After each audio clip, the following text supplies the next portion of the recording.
Salut tout le monde, aujourd'hui parlons d'un épisode de Bob l'éponge. Un épisode sur la dépression, la vacuité de l'existence et le suicide. Le suicide, hein? Si, je vous jure qu'il y a bien eu un épisode de Bob l'éponge sur ça, hein. Et quel épisode! Alors bon, à ce stade, ce n'est plus une surprise, j'ai assez de mal avec les saisons 6 à 8 de la série, et je suis loin d'être le seul.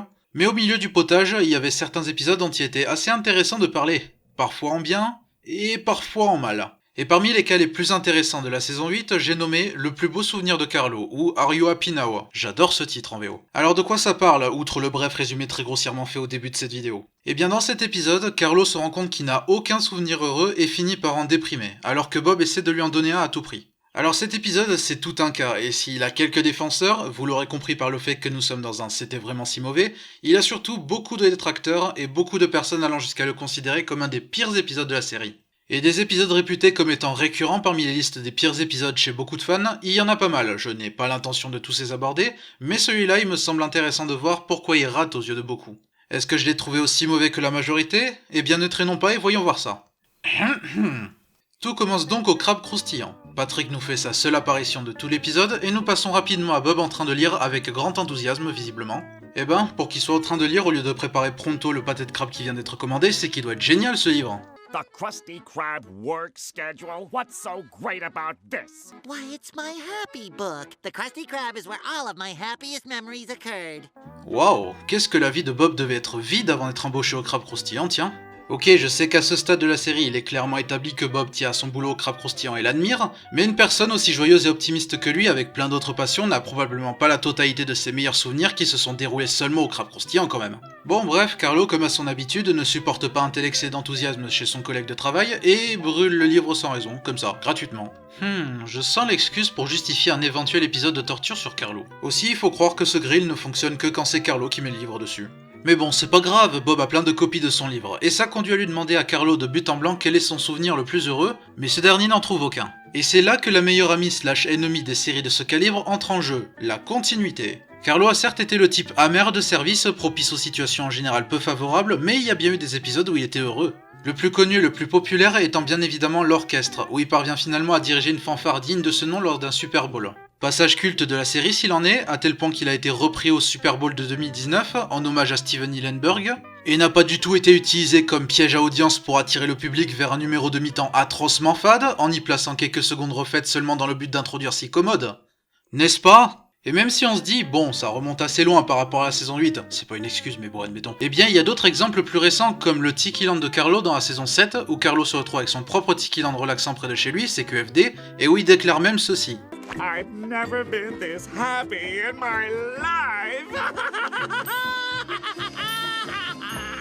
Et là vous vous dites peut-être que la série Bob l'éponge n'a jamais ou que très rarement été sujet à la continuité, et c'est assez vrai. Mais même en faisant abstraction de la continuité, je pense qu'on s'attaque à quelque chose de trop important ici. Je veux dire, à la lueur d'épisodes comme ceux-là, qu'on accepte ou non le concept de continuité dans la série, ça me semble personnellement exagéré de dire que Carlo, de toutes les années qu'il a vécues, n'a pas le moindre souvenir heureux, c'est juste un peu trop gros pour faire passer. Quoique, étant donné que nous sommes en pleine saison 8, qu'à cette époque les personnages étaient bien plus unidimensionnels, et que le trait principal de Carlo c'était d'être le punching ball de l'univers, en prenant ce type de Carlo, c'est sûr que c'est moins improbable en soi. Cela dit, j'aime bien la réaction de Carlo, s'effondrant subitement en larmes de façon random, ce qui n'est pas improbable. Ça arrive de déprimer à ce point, à un moment aléatoire surgissant dans notre quotidien, en prenant du recul sur sa situation. Bob se propose ainsi d'aider Carlo à lui trouver un nouveau souvenir heureux, et ce dernier accepte l'aide. J'aime bien voir Bob tenter d'aider Carlo, et cette fois ça semble se faire bien plus par véritable démonstration d'altruisme que par démonstration d'un côté stalker. Contrairement à d'autres épisodes où Bob ne pouvait pas s'empêcher de jouer les stalkers malsains envers son voisin et à ne pas accepter quand celui-ci n'a pas besoin de l'éponge dans ses pattes, quand bien même il le répète des dizaines de fois, là la volonté de l'aider paraît bien plus sincère et plus naturelle venant de cette éponge ultra optimiste qui ne supporte pas de voir son entourage dépressif, et j'apprécie ça. D'abord, il emmène Carlo à un concert philharmonique, comme quoi il aurait juste fallu que Carlo se paye un jour dans sa vie un billet pour un tel concert pour se trouver un souvenir heureux. On remarque avec son salaire de misère occasionné par son job, c'est pas comme si Bob gagnait plus non plus, du coup il a dû méchamment casquer pour payer ses places en fait. Mais nous sommes en pleine saison 8, et c'est un épisode sur Carlo. alors vous savez ce que ça veut dire. Cela dit, à la décharge de l'épisode, cette fois ça semble plus nourrir un but plutôt qu'être purement gratuit. Ça contribue à Carlo ne voyant pas l'éventualité d'avoir un souvenir heureux. En plus, au moins ça vient de circonstances malheureuses plus souvent que des mains propres de Bob, c'est un peu moins énervant et ça ne va pas non plus loin à outrance. Et je comprends l'idée derrière, ça peut rappeler des moments où l'on a cherché à se changer les idées alors qu'on avait l'humeur au plus bas, mais juste pour tomber sur des situations qui n'arrangent pas la tâche. Mon plus gros souci c'est que le côté torture fait artificiel, et c'est tout particulièrement le cas avec la deuxième et troisième tentative de Bob pour remonter le moral à Carlo. Pour la deuxième, il permet qu'une sculpture de Carlo soit exposée au musée, on ne sait trop comment d'ailleurs. Alors il y a un côté purement matérialiste dans cette tentative, mais c'est Carlo et il n'a jamais caché vouloir que son côté artistique soit bien plus reconnu, c'est normal. Mais bref, alors que sa sculpture est exposée, un critique d'art la remarque et la brûle, sans aucune raison. Et il dit même pas que c'est moche ou quoi que ce soit, il dit juste ça. Squid! Word!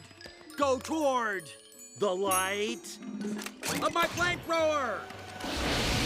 Ah, ce blabla ultra sophistiqué et prétentieux des critiques d'art. La troisième tentative implique Bob emmenant Carlo faire un tour en montgolfière, sauf qu'il a le vertige et Bob fait ça pour tenter de les redescendre. Encore une fois, tout ceci me paraît bien forcé et c'est regrettable, ça gâche un peu la tentative. Bref, après ces moultes essais, Carlo abandonne l'initiative d'avoir un seul souvenir heureux un jour, après une seule journée de tentative. Bon, cela dit, je peux comprendre qu'il renonce après seulement une journée, étant donné que ça semble établi qu'il n'est pas le moindre souvenir heureux après des années d'existence.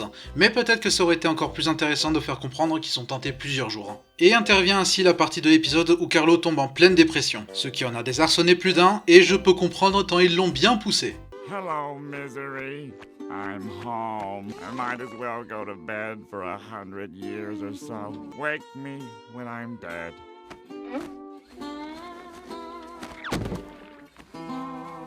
Je ne suis pas contre le ton abordé, mais c'est vrai que ça fait très sérieux, et nous entrons ainsi dans le problème de la balance de ton. Mais je vais y revenir plus en détail un peu plus tard. Et puis peut-être que malgré tout, une telle dépression fait assez soudain quand le jour précédent Carlo semblait plus ou moins se porter correctement même sans souvenir heureux.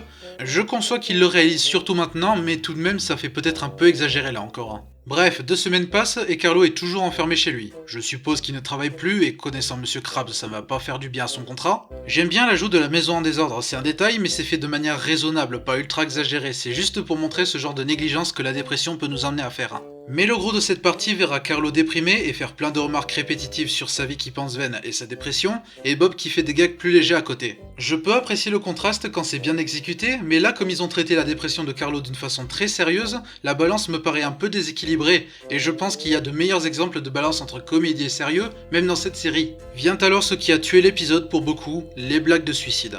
Alors de l'humour noir pour l'audience plus âgée dans une série tout public, ça ne m'a jamais dérangé quand c'est bien exécuté. Bob l'éponge a usé plus d'une fois de l'humour noir, ils ont même fait une blague sur le viol en prison dans les douches, et c'était une blague aussi subtile qu'hilarante. Look, doubloons! Don't drop 'em. Donc là je n'ai pas de problème personnellement avec le fait que ce soit des blagues sur le suicide, car au moins elles sont conscientes que ce sont des blagues pour adultes lancées un peu comme ça, et qui n'indiquent pas frontalement que Carlo pense réellement se suicider. Il y a un autre épisode qui parle de suicide d'une façon qui me dérange bien plus, mais je me le garde pour une autre fois. Vous n'êtes pas prêts. Mon vrai problème avec ces blagues de suicide, ce n'est pas leur fond mais leur forme, c'est le fait qu'elles soient aussi prévisibles que répétitives. Il y a 2 blagues comme ça et elles fonctionnent toutes les deux sur le même principe du gag piège, c'est-à-dire qu'on nous fait croire qu'il va se passer un truc spécifique avant de nous prendre un revers. Les Simpsons se font une spécialité de ce genre de blague aussi, par exemple ce mec qui prend l'extincteur quand il pense qu'il y a un incendie, pour tabasser les autres avec. Or ici, ça tombe déjà à plat la première fois, déjà parce que c'est super insistant avec Carlo continuant de parler de sa dépression, alors qu'on sait qu'il ne s'apprête pas à se suicider. I just can't seem to get happy. Well, that didn't help. Mais quand ils refont le même type de blague, genre 60 secondes après, et de façon encore plus insistante, eh bien ça tue un gag déjà pas terrible au départ. Ça traîne parfois en longueur avec les tentatives d'humour de Bob à côté, jusqu'à ce que celui-ci parvienne à s'infiltrer dans la maison de Carlo pour l'emmener à une dernière tentative de lui remonter le moral. Avec quelques gags plutôt subtils pour une fois qui me font sourire. I see nothing but darkness ahead. Mais la dernière partie en revanche, on retombe là encore dans ce qui a divisé les gens, avec Bob qui organise une sorte de fête surprise pour Carlo, avec plein de Bob en papier mâché. Aussi, moi j'ai un problème avec ce genre de scène parce que ça me donne encore plus l'impression que Bob a une obsession dérangeante envers Carlo, à faire comme si c'était la personne qu'il aime le plus, mais pas de façon naïve, juste dérangeante. Et comme on peut s'y attendre, Carlo craque et finit par détruire tous les Bob en papier mâché, et ils font passer ça comme son souvenir le plus heureux.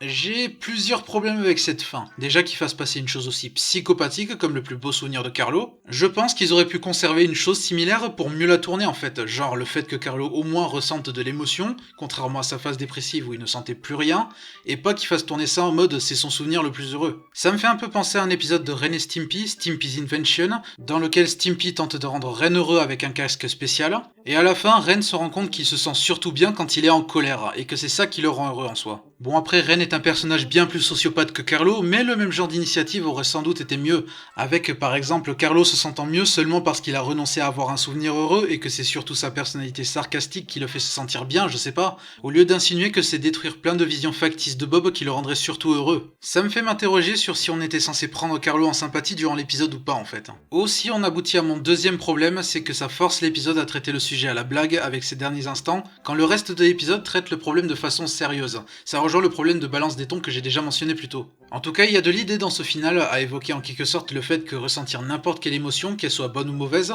est une alternative à la dépression. Mais le traitement est assez bâclé, hélas. Bâclé, ce qui résume assez bien l'épisode du coup, qui se termine là-dessus. Mais est-ce que c'était vraiment si mauvais ? Eh bien personnellement je ne pense pas. Je pense que c'est un épisode plutôt correct avec quelques bons points. Je trouve que l'épisode peut apparaître plutôt recherché et identifiable sur certains aspects dans sa façon de dépeindre la dépression. Même si c'est tourné en blague à la fin, la majeure partie traite le sujet de façon assez sérieuse, et c'est une bonne chose compte tenu de quel sujet on parle. J'apprécie la volonté de Bob d'aider Carlo de façon qui paraît sincère et pas malsaine, enfin acceptée donc, et la torture sur Carlo qui nourrit un but, même si totalement artificiel. Mais il y a un caractère unidimensionnel propre à cette ère de la série, en insinuant que Carlo est un personnage entièrement misérable au lieu de lui trouver des aspects positifs dans sa vie.